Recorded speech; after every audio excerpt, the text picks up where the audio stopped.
¿Qué tal? Esta es la columna semanal de Leopoldo González. Vivimos en el país bajo los meses transcurridos del actual gobierno,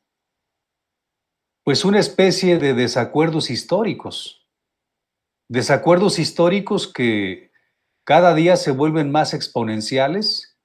en el sistema de relaciones que tiene el actual gobierno de la República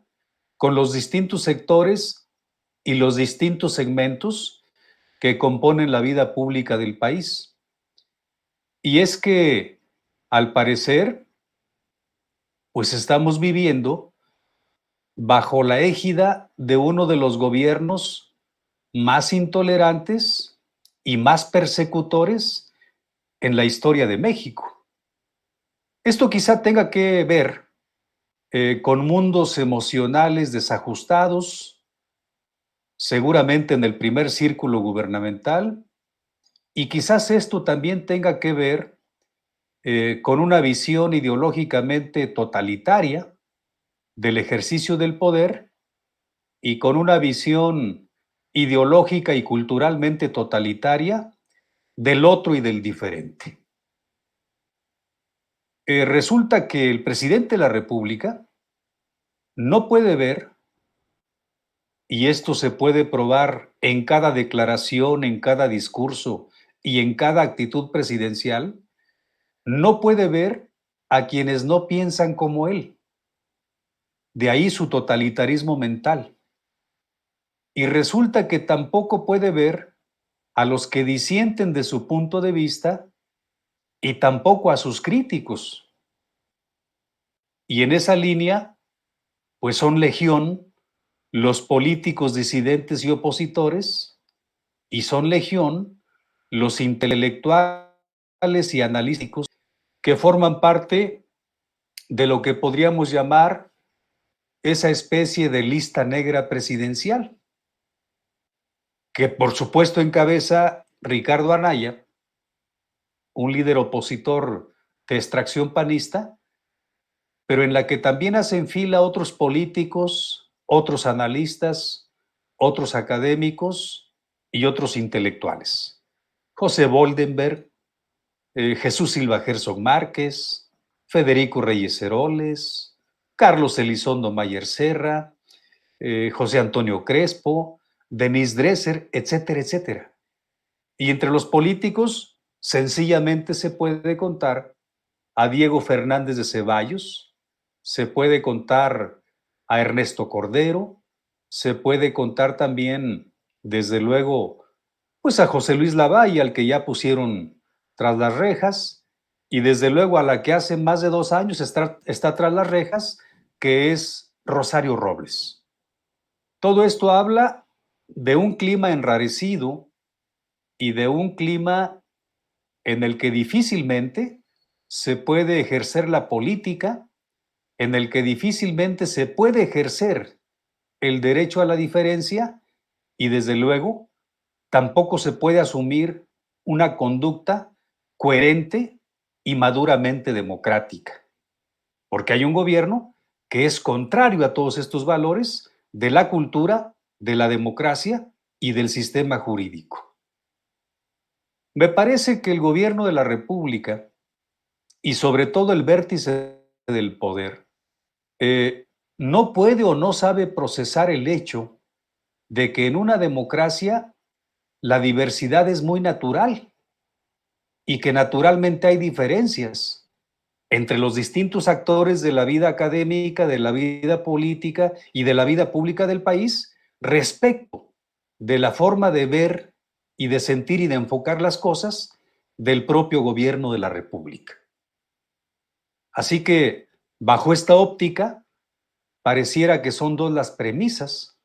que rigen el actual ejercicio de gobierno. Por una parte, la premisa de la pelea por la pelea misma, y por otra parte, la premisa de la persecución del diferente por la persecución misma, justamente para eliminar cualquier resquicio de disonancia crítica que pueda haber en el país. Y esto le guste o no a los personeros de la 4T, esto tiene que ver, desde luego, con un ánimo autoritario y con un ánimo totalitario. Y los dos igualmente preocupantes para la vida pública del país. Resulta que en el país, digamos, se trata a la gente que estudia y trabaja como aspiracionista, como si ser aspiracionista fuese un pecado y como si tener aspiraciones fuese cosa del demonio. Y por otra parte, se trata a quienes no tienen aspiraciones, pues como ganado clientelar o como ganado electoral. Y esto es sumamente preocupante, porque constituye una abierta invitación del gobierno, una abierta invitación presidencial a institucionalizar la mediocracia, la medianía en las vidas y en las conductas públicas del mexicano. Por otra parte, solo en México ocurre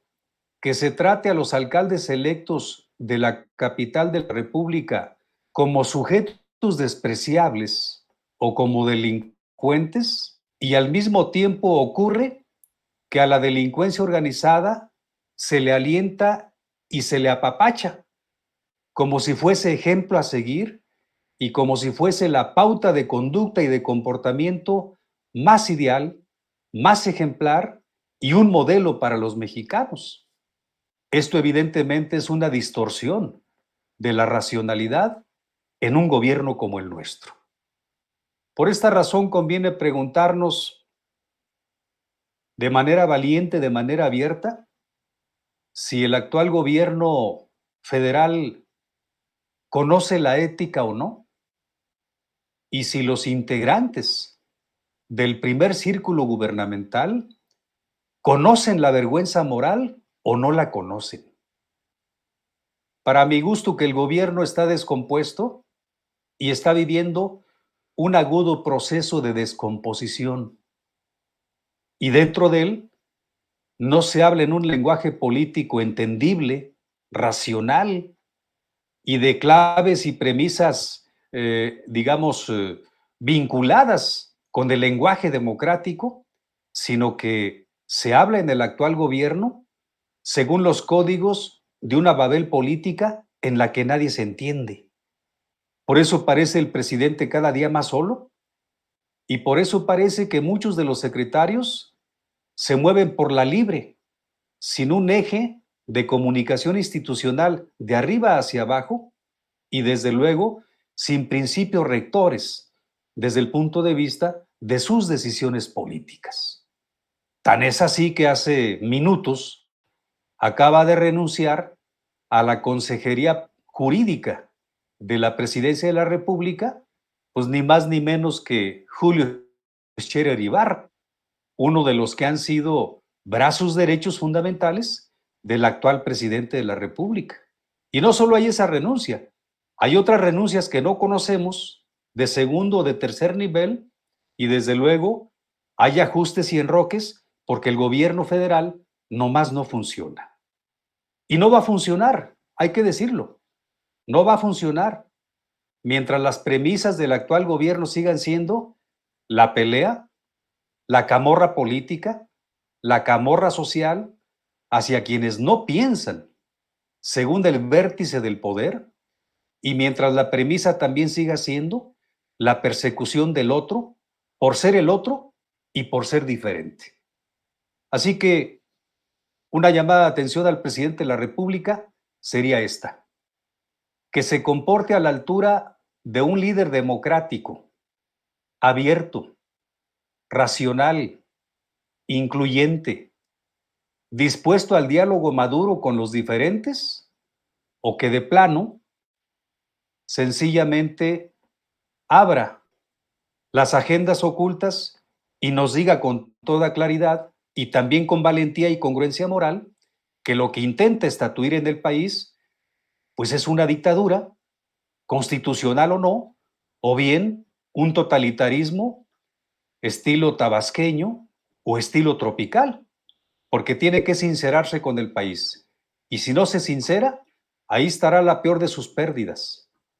pérdida que ya le está costando mucho desgaste en su imagen pública y pérdida que ya le está costando mucha credibilidad desde el punto de vista institucional y pérdida que desde luego terminará por adelgazar la figura presidencial.